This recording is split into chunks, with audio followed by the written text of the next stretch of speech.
comme une doyenne qui organise votre sœur ethnique à plus, qui organise le trafic des notes. Mais cas, je me plains.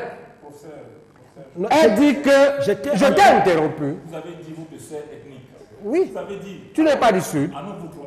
Voilà, un enseignant d'université. Vous n'avez pas lancé le débat. Mais dans vous, il n'y a que toi. Non, vous avez Permettez que j'accueille notre invité. Ce programme s'appelle Club d'élite. Il est sur Vision 4 Télévision tous les dimanches. Un rendez-vous prisé. Au Cameroun, les émissions dominicales de débat d'actualité se sont multipliées à la télévision. À raison d'environ 4 intervenants par émission, elles sont devenues de véritables usines à débat. Politiciens, universitaires, historiens, politiques reconvertis, presque tous ont en commun l'aura et la notoriété. Non, je ne vais pas permettre ça. Permettez. Je ne suis pas venu pour ces attaques personnelles. Permettez que j'accueille le... Tu dois assumer. Non, je ne suis pas du Sud. Tu dois assumer. Tu es venu représenter l'enseignement supérieur. Permettez, professeur Bayebe. Tu ne peux pas être ses Professeur Bayebe. et ne pas prendre ses cours. Professeur Bayebe, vous m'avez promis que ce plateau sera donné. Vous m'avez promis que ce plateau sera donné. Permettez que je finisse. Dans la gadou, on va descendre. Bonnie Philippe, le maestro de cette arène, orchestre les débats et jongle avec les paroles des invités. Le rythme effréné des échanges exige parfois une grande concentration. Tantôt captivant, tantôt chaotique, les débats se transforment en véritable joute verbale où chaque invité recherche à surpasser l'autre. Et nous avons, si vous avez des arguments développés, je vous en prie, ce qui peut devenir pour vous une meilleure université, vous les développez. Maintenant, vous entrez dans la gadou, je ne suis pas avec vous. On doit développer ça sans dire le mal que vous avez fait le mal que vous avez fait à l'université, vous ne l'avez pas fait. Vous êtes innocent. Mais dites-le aussi. Est-ce que vous êtes innocent? Dites-le. Quand on est enseignant d'université, c'est moi qui je garde la parole. Vous ne pouvez pas, vous ne pouvez pas empêcher quand même. Les experts se positionnent sur le plateau, chacun rivalisant d'érudition dans des domaines parfois insoupçonnés. Mais cette quête effrénée des reconnaissances mène parfois à des dérapages spectaculaires qui transforment le plateau en une arène où l'éthique et la déontologie semblent parfois prendre congé. Non, je vous en prie, laissez-moi finir avec des civilités. On a un Congolais qui accueille. Vous n'avez pas la parole. Vous n'avez pas la parole. C'est toi qui m'as donné. Professeur Bayebe, je vous la retire. Je vous la retire. Je vous la retire. Quand on parle de moi, vous êtes trompé. Reconnaissez, je le prends à témoin. Soyez honnête avec moi que vous êtes trompé. Alors, vous m'avez attribué une tribu qui n'est pas la mienne. Reconnaissez que vous êtes trompé. Nous avons. Soyez honnête pour une fois dans votre vie. Reconnaissez que vous êtes trompé. Alors, ne jouez pas songer également. Alors, s'il veut qu'on vous fasse. Monsieur Freddy, face à ce tourbillon médiatique, on ne peut s'empêcher de se demander qui sont ces invités, comment s'articule la contradiction au sein de ce tumulte médiatique. Autant de questions légitimes face à ce véritable chaos télévisuel. Je vous en prie. Monsieur Meka, je vous en prie. Si vous voulez qu'on fasse... L'affaire du trafic de notes est là. Vous voyez, Philippe, évitez-nous ces genres de spectacles. Ce que tu parles. Ah non, je ne partirai pas. On ne l'a pas du tout. Je ne partirai pas. Vous ne pouvez pas venir sur le plateau pour nous accuser des gens de trafic de notes. Nous empêcher de travailler, c'est de prendre la parole de façon intempestive. Attends, il y a contre-temps quand même. Restons ordonnés. Des gens nous écoutent, des gens nous regardent. Ils sont nombreux. Tu veux dire que c'est moi le problème? Moi, à qui quelqu'un parle, je ne l'interromps pas. Quand je parle, il m'interrompt et c'est moi le problème. Les gens nous écoutent et ils nous regardent. Ce dimanche 4 avril, Vision 4 a été le théâtre d'une explosion intellectuelle sans précédent, alors que les esprits érudits se sont réunis pour disséquer le thème brûlant. Université, nomination des recteurs, enquête des performances ou de plus d'efficacité. Le flot ininterrompu des contributions imprégné d'un sentiment d'urgence a déferlé avec une force telle qu'il semblait défier toute vérification factuelle. Ces éclats verbaux, parfois approximatifs voire carrément trompeurs, ont-ils suffi à faire taire leur auteur et à les reléguer dans l'ombre. Et quand moi je parle de m'intervient, et toi, les gens vont s'étonner si c'est toi qui peux être aussi injuste, tu es devenu un diable. Comment tu peux dire à celui qui m'a provoqué que j'ai laissé parler tranquillement? C'est lui qui m'interrompt. Toi, on laisse même bonne histoire de faire. Je ne suis pas. Vous êtes ici pour parler de moi. Ok. Donc ce que tu dis est faux. Ouais. Illustre, moi je lustre. C'est toi qui fais l'émission. Tu es recruté ici pour faire l'émission. J'ai choisi pour venir ici, pour venir faire l'émission. Laisse-nous. Je ne suis pas comme toi. On se dépasse. Mais moi, non. Dans l'opinion, on se dépasse. D'accord? Donc je suis venu ici par choix. Et je ne veux pas que tu t'insurges en faux contre moi. Il semblerait que les médias aient pris l'habitude de fermer les yeux et les oreilles sur les dérapages de ces figures de pro des débats du dimanche. Et là, un certain type de participant s'est avéré être un maître incontesté dans cet art, toujours prêt à livrer ses commentaires enflammés sur des événements brûlants. Après la récente nomination de nouveau recteur des universités d'État camerounaises, le flamboyant professeur Jean Bayebek a remporté haut la main l'épreuve du verbiage, en clash avec tout le monde sur le plateau. Tu ne me respectes pas, tu m'as attaqué. Sans m'avoir confronté, tu m'as attaqué, tu as oublié. Tu savais, je suis venu parce que je ne voulais pas te rater. Je te dis la vérité, j'étais assis. Je ne sais pas où tu étais.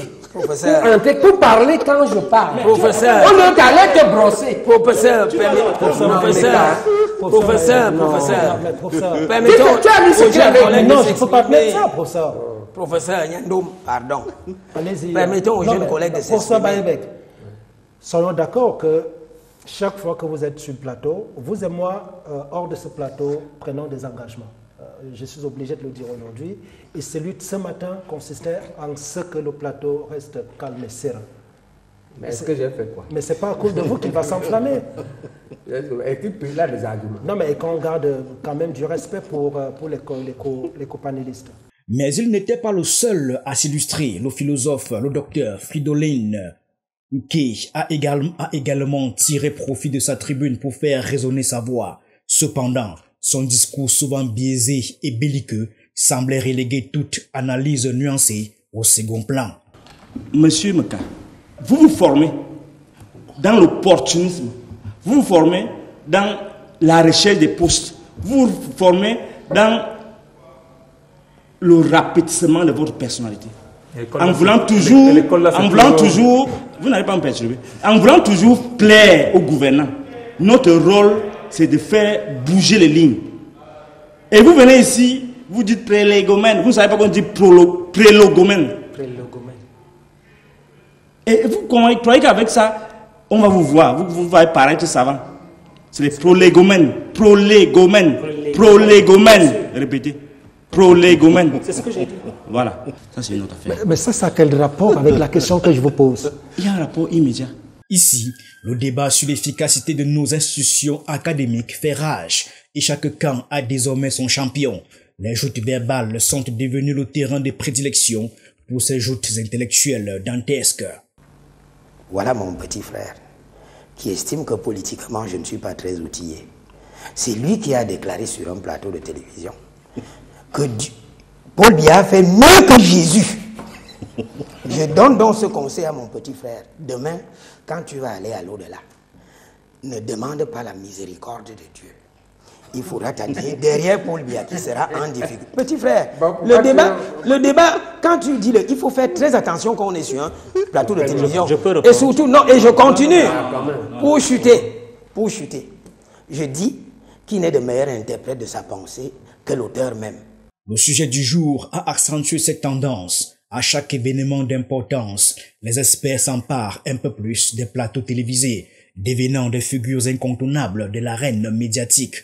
Des individus tels que le professeur Jean Bayebek semblent capables de discuter avec assurance de n'importe quel sujet. Avec lui, c'est une garantie d'animation constante sur les plateaux télévisés. Cependant, ce dynamisme peut également comporter des risques allant des dérapages verbaux aux attaques personnelles, voire aux confrontations physiques. Tu es assistant depuis 5 ans seulement. Et toi, tu es déjà directeur de quelque chose. Voilà. Ça se passe où? Comment Dans il est DAF. DAF veut dire directeur des affaires de quelque chose. Et ce n'est pas n'importe quelle chose. C'est l'argent. L'argent. Tu es le directeur de l'argent. Tu as seulement 5 ans. Tu étais professeur de lycée à Yabassi. mais les gens là veulent te tuer. Si on va amener ton nom dans les lots, David dit quoi? Tu n'es pas la directeur de l'argent. Mais où est le problème? Bon, on comprend donc. Oui, tu es corrompu. Donc on ne doit pas avoir une carrière parce qu'on est jeune? Non.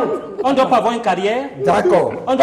J'ai 11 ans de service. Je te dis alors. Vous savez, je te dis alors. 30 ans de service, non pas ça. Voilà. Mais ça dépend. Je te dis que socialement, ça ne donne Ça dépend de pas. quoi? Ça dépend de quoi? Mais quand ça ne donne Ça dépend pas. de l'expérience. De la qualité. Quelle expérience? La définition même du terme expert semble être sujette à débat.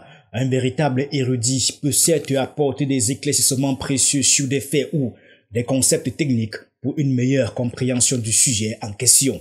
Parfois, le dilemme réside dans l'invitation d'un expert pour éclairer une actualité spécifique, mais on lui demande également de se prononcer sur des sujets qu'il ne maîtrise pas. Et là, les réponses fusent dans tous les sens, sans discernement. Lui, Baïbek, on a souffert. Il me donnait les 1000 francs, des 2000. Je lui dois encore même, tu crois, 100 000. Est-ce que tu rembourses même tes dettes? Donc, je lui dois plus d'argent. Baïbek, c'est pas un jeu. La vie au Cameroun, les souffrances que les Camerounais endurent, c'est pas un jeu comme tu le fais là, tous les jours. Lorsqu'il arrive donc, le recteur qui nous a suspendus en 2016, excusez-moi l'émotion, il se retrouve à vouloir nous instrumentaliser pour combattre le ministre d'État. Et il est le premier à venir me voir pour qu'on aille faire ça. Qu'est-ce que vous voulez que les politiques fassent de nous? Sinon, nous utiliser comme des petits larbins. Ainsi, de nombreux experts se retrouvent sollicités pour aborder des problématiques qui dépassent leur domaine de compétences. Même si les journalistes rivalisent pour inviter les intervenants les plus pertinents, les imprécisions qui en découlent alimentent la méfiance du public. En effet, certaines chaînes sont accusées d'orienter les débats en fonction de leurs invités.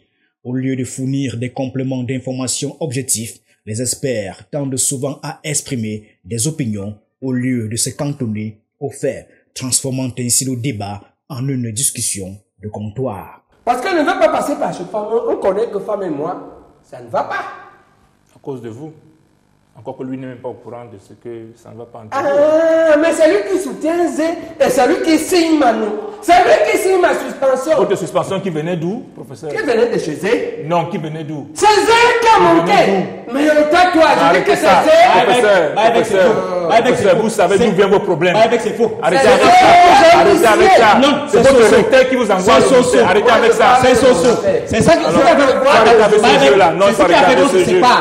On ne peut pas admettre que Soso nous suspende et tu me dis qu'il faut combattre ma femme. On ne peut pas accepter ça. On a un territoire de conviction. Cependant, il est souvent difficile pour certains experts de résister à la tentation de passer à la télévision. Idéalement, lorsqu'ils sont interrogés sur un sujet qu'ils ne maîtrisent pas, la réponse « je ne sais pas » serait la mieux appropriée. Cependant, malheureusement, rares sont ceux qui osent l'admettre par peur de ne plus être sollicités. Lui, à Baouyouno, je suis dans mon coin, je souffre ma souffrance, il me fait venir dans ses bureaux tous les jours, pour me donner faux rendez-vous tous les jours. Et après, je renonce à aller le voir. Et c'est lui qui revient encore. Et lui, il revient ici, on me suspend, il est le premier à m'appeler pour me dire que petit frère, viens, il veut t'aider, vite, vite. Chaque jour qu'il n'est pas le voir, il me donne les soya, Mais après, c'est pas drôle, monsieur. Dis-le reçu que moi je ne t'ai pas reçu quand tu as suspendu. Que j'ai dit qu'elle ne veut même pas parler avec toi, dis ça. Et après, il faudrait que j'explique. Pourquoi il m'a dit qu'il va m'aider? Vous voyez? C'est pas drôle. C'est pas drôle. Je le sais, je le remercie pour ses soya. Mais après, tu reviens me dire que non, j'ai parlé avec le ministre des Finances, il va pas couper ton salaire. Je t'ai dit que tu vas parler de moi sur le ministre des Finances. Un autre défi réside parfois dans la difficulté à trouver des experts spécialisés dans des sujets d'actualité bien précis, ce qui conduit à faire appel aux mêmes intervenants pour différentes thématiques. L'autre jour, ils sont venus avec des militaires pour me tuer dans la nuit. J'ai besoin de le dire. Donc, mon rôle, c'est de fouetter ces gens-là. D'où vient le président de la République dans des... C'est lui qui est l'ordonnateur de tout ça. C'est le président du Conseil supérieur de la recherche et de l'enseignement supérieur, monsieur. Il est le principal garant de la recherche et de l'innovation. Sinon, il devait donner ça à quelqu'un d'autre. Il s'est arrogé cela. Non, c'est des accusations graves. C'est des accusations graves. J'insiste sur mon accusation. J'ai dit que le chef de l'État est le responsable en chef en tant que président du conseil d'enseignement supérieur de la recherche scientifique et technique. Ça, on n'en discute pas.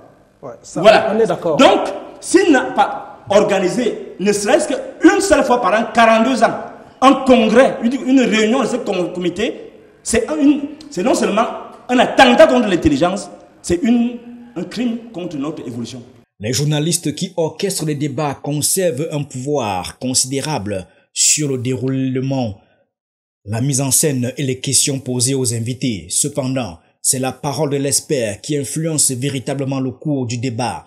Bien que les journalistes aspirent à ce que leur émission soit des lieux où quelque chose se passe, c'est bel et bien de la parole, des réactions et de la spontanéité des invités que naîtront l'originalité et l'inattendu. Professeur, tu sais que tu as des problèmes avec ma soeur. Non, je vais te dire ce qu'elle a fait la dernière fois. Oui, je sais, ouais, je connais, non? Ouais, Nyandom, moi, je vais en venir. Nyandom, Nyandom, laisse-moi parler. La note d'un petit professeur, c'est le sénateur. Laissez donc. Quel trafic. Ouais, Nyandom. Dis donc. Toi et moi, nous partageons les mêmes points de vue, non? Hein? C'est le système qui est en train de nous tuer. Parce que si nous-mêmes on choisissait nos gouvernants, on n'en serait pas là. Si un panéliste refuse de se plier au jeu de la mise en scène, s'il choisit d'investir le temps d'antenne qui lui est alloué dans des querelles, la qualité de l'émission en pâtira d'autant. Le débat va tourner alors en bataille d'experts. Vous avez des problèmes personnels avec le professeur Nzé Mikandé. Et je sais que ça remonte à un concours d'agrégation qu'on a. Je n'en ai pas personnel. Et donc vous n'avez pas. J'en ai pas, j'en ai avec ton ministre. Alors, non, vous savez, on dirait pas avec nous. D'accord, il a perdu au tribunal. Parce qu'il vous a évité la prison. Non, je te fais le dire. Il vous a évité la prison, professeur. Je dis que chaque matin, vous devez vous lever et louer le procès. À quelle occasion? Alors, le 21. Sur quelle affaire? Je la cite. Calmez-vous, je vais la citer. Cite l'affaire. Le 21 décembre 2021. Non, laisse-le citer. Je vous en prie, je vais arrêter l'émission si vous voulez m'amener. Non, il dit que je vous en prie. Cite l'affaire. Vous n'êtes pas ici pour des problèmes personnels. Et je vous interdis de règlements de compte comme ça, individuellement. Vous gardez la parole. Tu vas citer l'affaire là. Je vous en prie. Si tu ne cites pas l'affaire là, ici on ne sort pas. Ah d'accord. D'accord. Comme tu es jeune, tu vas me taper, mais tu vas citer l'affaire là. Cet engagement dans le jeu de la parole publique peut expliquer le ressenti de ceux qui côtoient les coulisses des débats. Ils sont frappés par l'hostilité franche qui oppose parfois les invités de bords politiques opposés. Grâce à leur discours et leur autorité scientifique, ces personnes sont régulièrement conviées à ces échanges pour conférer au débat une crédibilité indéniable. Cela explique la mise en avant de leur titre universitaire. C'est quand il a voulu, quand Soso a voulu, ça c'est pas son fils que je suis Je parti. vous en prie. Notre discours de ce don-là. Tu veux que je t'aide à aider une personne qui était dans des bons draps. Quand nous on souffrait, raison, c'est ta belle-sœur. Donc, non, c'est pas la belle-sœur, c'est le l'autre, fils. c'est ton neveu, c'est ça, non? On est dans les solutions. Même ton neveu était bien, non? Est-ce qu'il était mal? Pour ça. Disciplinez-vous sur le plateau quand même. Non, c'est important. Mais vous avez parce fini que de donner si je des n'explique pas ça, oui, mais c'est je laisse croire que c'est moi le malhonnête. En se basant donc sur l'effervescence intellectuelle qui a secoué Vision 4 lors de ce débat enflammé sur la nomination des recteurs des universités d'État au Cameroun, où les contributions foisonnantes, parfois précipitées et parsemées d'informations douteuses, ont donné lieu à un spectacle médiatique époustouflant, les débats télévisés sont des arènes où s'affrontent les intérêts, les opinions et les personnalités des invités sous la direction des journalistes. Cependant, c'est la spontanéité et l'authenticité des panélistes qui apportent véritablement de leur valeur ajoutée à ces émissions. L'interaction entre les invités, la diversité des thèmes abordés et l'ouverture à des questions non conventionnelles pourraient enrichir davantage ces débats et offrir une expérience plus riche au public. La solution d'un avec toi, l'éternel DAF, tu n'es même pas né à l'université, tu viens de Yabassi en 2019, tu es déjà DAF et jusqu'à présent, tu es SAF DAF. Il faut savoir que la société à Douala accepte mal ça. Si on était musulman, je te dirais, méfie-toi, là, tu as risque de décréter la fatwa contre toi. C'est bon. Arrêtons. La solution de...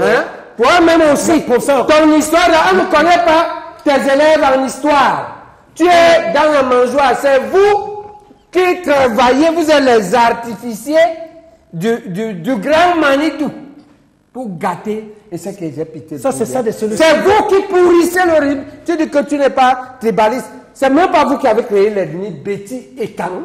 Merci de nous avoir écoutés et à très bientôt pour une nouvelle chronique d'actualité au Cameroun. Écoutez, ça c'est pas le même moment. Je vous en prie. Ferme ton émission. Je vous en prie, professeur. Ferme ton émission sur la parole de... Professeur Baïbek.